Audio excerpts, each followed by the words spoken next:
ఈ దేశంలో ఎన్నో వ్యవస్థలు, చాలా మంది ఏమనుకుంటారంటే ఒక రిజర్వేషన్ సిస్టము దళితులకు కానీ, ట్రైబల్స్ కానీ, షెడ్యూల్ కాస్ట్ కానీ, షెడ్యూల్ ట్రైబ్స్ కానీ ఇచ్చిన వారు అంబేద్కర్ అనుకుంటారు. కానీ మహిళలకు ఓటు హక్కు గాని, ఆస్తిలో సమాన వాటా రావాలనే ఆలోచన గాని, బహుభార్యత్వాన్ని రద్దు చేయడం గాని, పునర్వివాహం గాని అంటే వితంతువులకి, అదే విధంగా విడాకులు కానీ, ఇవన్నింటి విషయంలో ఆనాడే జెండర్ ఈక్వాలిటీ కోసం కొట్లాడిన వాడు అంబేద్కర్. అయితే దాని గురించి పోయే నేననేది ఏంటంటే, ఎందుకు అంబేద్కర్ గారిని ఈ దేశంలో ఒక మహాత్మా గాంధీతో ధీటుగా లేదా మరొక ప్రముఖ నాయకుడితో ధీటుగా పెట్టలేదు అంటే డెఫినెట్ గా దానిలో అనుమానం ఏం లేదు.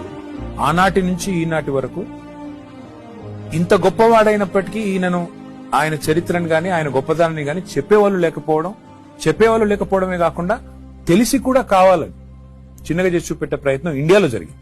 బయట మాత్రం మీరు అన్నట్టుగా మీరు ప్రపంచంలో ఎక్కడ పోయినా, నేను లండన్ పోయినాను.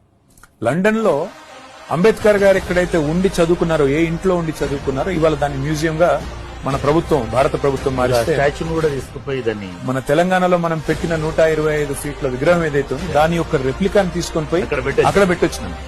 ఆ క్రమంలో ఆ ఇంట్లో మొత్తం లండన్ లో ఉండే అంబేద్కర్ రైట్స్ అందరూ వచ్చినారు.